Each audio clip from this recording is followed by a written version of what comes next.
பஞ்சு முறுக்கு மந்த்ரா கடலை எண்ணெயில நானே பண்ணுது ஒரு சேலஞ்ச். உங்களால இந்த மாதிரி முறுக்கு செய்ய முடியுமா? மந்த்ரா கடலை எண்ணெயில முறுக்கு செஞ்சு பாருங்க. ஓகே.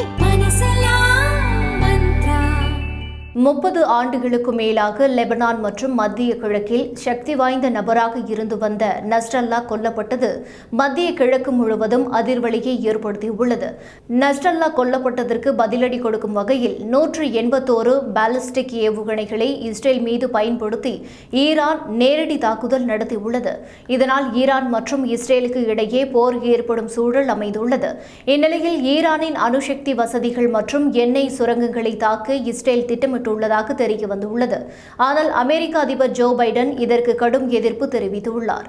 இஸ்ரேலுக்கு பதில் தாக்குதல் நடத்த எல்லா உரிமைகளும் உண்டு, ஆனால் அது எல்லை மீறி செல்லக்கூடாது என்று அமெரிக்க அதிபர் தெரிவித்துள்ளதாக த டைம்ஸ் ஆஃப் இஸ்ரேல் தெரிவித்துள்ளது.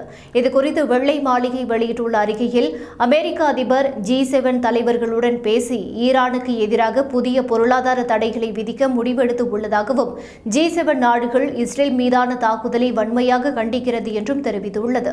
மேலும் இஸ்ரேல் பதில் தாக்குதல் நடத்த எல்லா உரிமைகளும் உண்டு என்பதில் அனைத்து G7 நாடுகளும் தெளிவாக உள்ளதாகவும், ஆனால் அது சரியான விதத்தில் இருக்க வேண்டும் என்று தெரிவித்தனர்.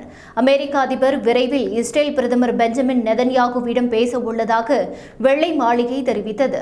ஈரானின் முக்கியமான உள்கட்டமைப்பு வசதிகள், எரிவாயு மற்றும் எண்ணெய் சுரங்கங்கள் அல்லது அணுசக்தி வசதிகள் மீது தாக்குதல் நடத்த திட்டமிட்டு வருவதாகவும், மேலும் ஈரானின் ஏர் டிஃபென்ஸ் சிஸ்டம் மற்றும் முக்கியமான தலைவர்கள் மீது தாக்குதல் நடத்தவும் இஸ்ரேல் திட்டமிட்டு வருவதாக ஆக்சோசஸ் தெரிவித்துள்ளது.